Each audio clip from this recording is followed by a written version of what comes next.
Okay, so I want to tell a little story about this bird I used to know named Ahmed. Well, that's what I named him. I've done a few animal stories. They've all been about dogs. One was about a cat. This is the first one I've ever done about a bird. Except technically the Jiao Mean story, if you heard that. I mentioned my bird Buttercup. But this is the first one where the whole story is about a bird. Okay, so I met Ahmed when I was at my Ulpan Israeli Hebrew school for immigrants at Mishmar HaSharon in 2014 when I first came to Israel. And there was this shopping center across the street for the kibbutz that we'd always be hanging out and getting food at. And they had a pet store in there. And this bird, whatever his real name was always just outside in a cage, or sometimes they let him out, let him walk around, flap around. And me and this bird just hit it off immediately. I started playing around with him. He seemed like a cool parrot. And I was like, this bird is awesome.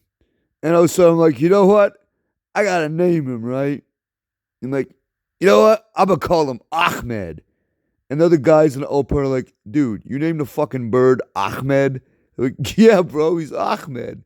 Ain't that awesome? Like, no, but whatever. And yeah, so I pretty much went there every day or every other day to go see Ahmed. And you know, some of these parrots can be aggressive, right? I mean, to the point where they bite everybody, and some of them are like insufferable. That was Ahmed.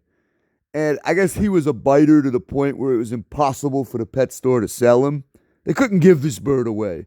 Apparently, they tried. No one wanted him. Like some kid would come up and go, "Daddy, Daddy, a parrot. Can we have him?" And the dad had like a lot of money and he was willing to pay like a few $1,000s to get his kid a bird. And before the dad could say anything else, like, "How much is this bird?" I would like bite the kid's finger, and the dad would be like, "Fuck this. Now we're leaving, kid." Like, no, I don't want a bird that bites. And some reason, he not only loved me, but I was the only person except for the pet store owners who had to handle him that he would not bite. And every time he'd see me, he'd get all excited. He'd come to like the front of the cage, like stick his like claws out, like he wanted to like hold my hand with his claw, hold my finger.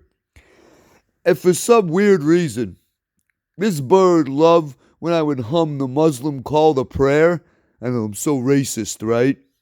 Islamophobic. But no, I'd walk up to him and I'd start going, Allah, and he would go nuts. Like he'd start like dancing and jumping around. And, ah. Like he couldn't get enough of the call to prayer. It's like too bad he didn't live near like an Arab neighborhood or whatever, where they might play it on a loudspeaker. Oh, I'm sure he would have been in heaven.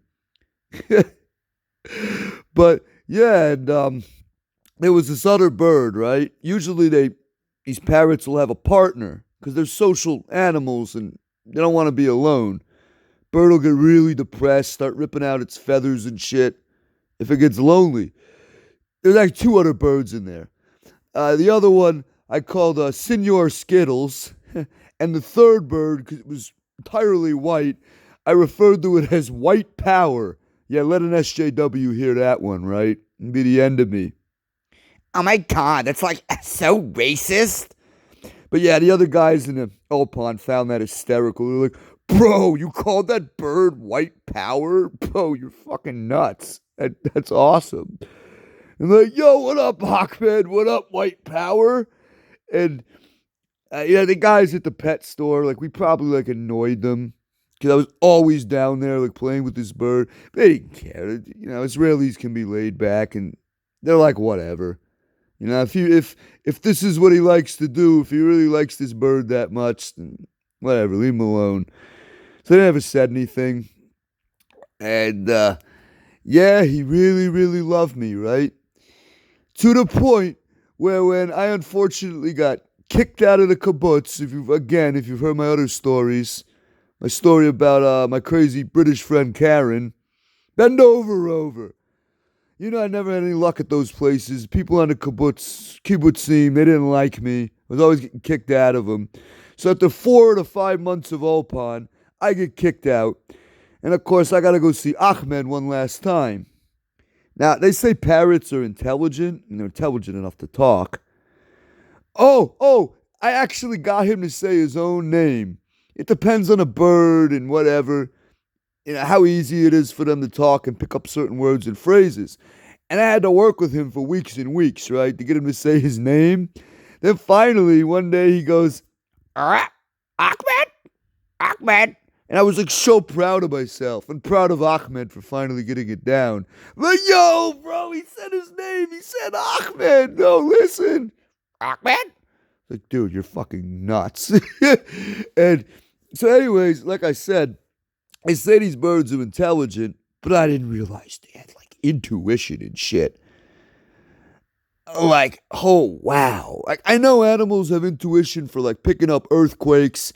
There'll be like, herds of animals running away from the beach before a tsunami, whatever, like in Indonesia.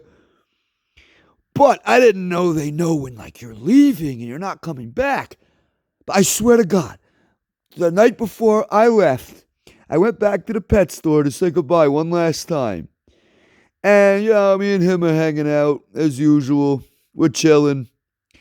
And then I go to walk away. And I walk away from him so many times over the last 4 months. He never did anything. He never seemed to really react to it.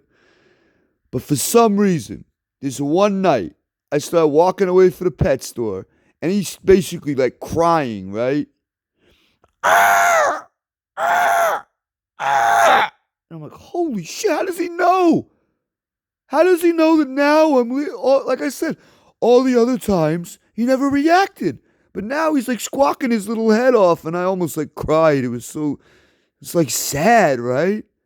It's like, oh, Ahmed, I'm going to miss you. I did not want to leave that night. I wanted to take him with me.